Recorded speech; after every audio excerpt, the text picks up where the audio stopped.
دہشت گرد ایک ایسے نوجوان کی داستان جس سے بچپن میں جائیداد، عیش و آرام، اپنوں کا پیار، رشتے چھین لیے گئے۔ حالات کے چنگل میں پھنس کر وہ جرائم کی دنیا میں داخل ہوا۔ محب وطن ہوتے ہوئے ملک دشمن قرار دیا گیا۔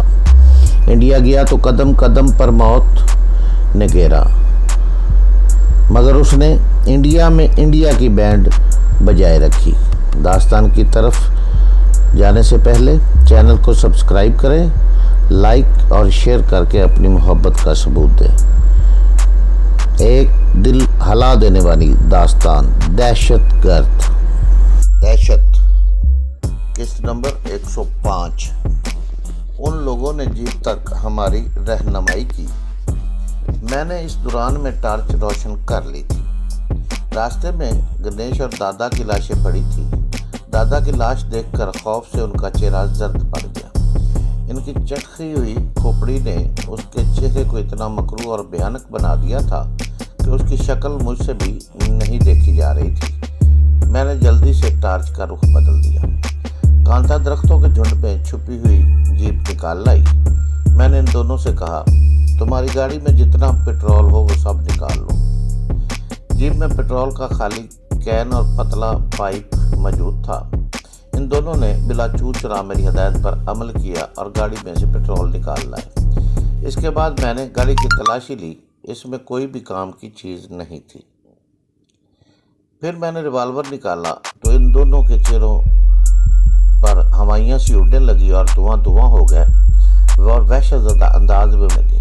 میں نے ایک لمحے کو ان کا جائزہ لیا۔ وہ ایک لمحہ ان پر قیامت بن کر گزر گیا ہوگا۔ پھر میں ریوالور کا رخ بدل کر باری باری اس کے چاروں ٹائر فلیٹ کر دیے۔ رات کے سناٹے میں لگاتار 4 فائروں کی گونج سے اس ویرانے میں ہلچل سی مچ گئی۔ درخت پر بیٹھے ہوئے پرندے پھڑپھڑا کر اڑ گئے۔ مختلف پرندوں اور چھوٹے موٹے جانوروں کی ملی جلی خوف زدہ آوازوں سے جنگل گونج اٹھا۔ میں نے بابا کی دعاؤں کا بکس جیپ میں رکھا، جیپ کا انجن چیک کیا، ٹائروں کا جائزہ لیا، پھر جگیوں کو چلنے کو تیار ہو گیا۔ چلنے سے پہلے میں نے ان سے کہا، میں تم دونوں کو چھوڑ رہا ہوں، مگر اپنا وعدہ یاد رکھنا اور کنور کی حویلی کا رخ بھی مت کرنا۔ میں یہاں سے سیدھا اسی طرف جاؤں گا۔ اگر تم دونوں میں سے کوئی بھی مجھے وہاں نظر آیا، مجھے معلوم ہوا کہ تم نے کنور کو ہمارے بارے میں بتایا، تو یاد رکھنا میں نہ صرف تمہیں بلکہ تمہارے بیوی بچوں کو بھی زندہ نہیں چھوڑوں گا۔ اسے بھی میرا وچن ہی سمجھو اور تم لوگوں کو اندازہ ہو گیا ہوگا میں جو کہتا ہوں وہ کرتا ہوں۔ پھر میں کانتا سے مخاطب ہوا، چلو جیپ میں بیٹھو۔ کانتا کو بٹھانے کے بعد میں خود بھی ڈرائیونگ سیٹ پر بیٹھا اور جیپ کا انجن سٹارٹ کر دیا۔ جب میں وہاں سے روانہ ہوا تو انہوں نے یوں ہاتھ ہلا کر مجھے الوداع کہا جیسے میرے بہت ہی قریبی عزیز ہوں۔ کسی باتیں کا پتہ میں نے ان سے جان بوجھ کر نہیں پوچھا تھا۔ ممکن ہے کنور کے خوف یا لالچ سے ان کے دل میں کھوٹ آ جاتا اور وہ ہمارے متعلق بتا دیتے۔ پھر مجھے خیال آیا کہ وہ بھلا کنور کو اتنی جلدی کیسے اطلاع کر سکتے ہیں۔ اس کے ویرانے میں ان کے پاس فون کی سہولت موجود نہیں تھی۔ مجھے تو ابھی تک یہ بھی علم نہیں تھا کہ کنور کی جاگیر کہاں اور یہاں سے کتنی دور ہے۔ تمہارے چچا کہاں رہتے ہیں؟ میں نے کانتا سے پوچھا۔ یہ پوچھنے کا خیال تمہیں بہت دیر سے آیا؟ وہ چہک کر بولی۔ خطرہ ٹلتے ہوئے شاش بشاش اور پہلے کی طرح تر و تازہ دکھائی دے رہی تھی۔ دکھائی دینے کا لفظ تو میں غلط استعمال کر رہا ہوں کیونکہ جیپ کے اندرونی حصے میں اندھیرا تھا۔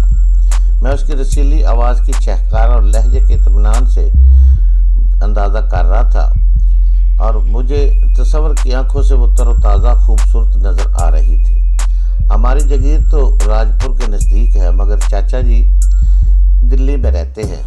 آج کل ان پر سیاست کا بھوت سوار ہے اور وہ آئندہ ہونے والے چناؤں میں کانگریس کا ٹکٹ لینے کی فکر میں۔ اس کا مطلب ہے کہ فوری طور پر ہمیں دلی کی طرف جانے میں خطرہ ہے۔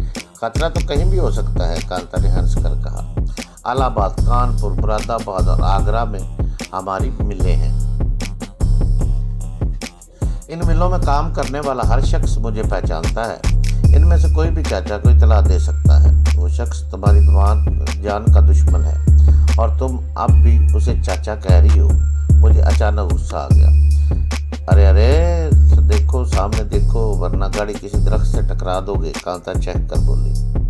اس کا نام کنال کپور ہے اور کے نام سے مشہور ہے۔ اس کے کرندے اور ملازم اسے کنور صاحب کے نام سے یاد کرتے ہیں۔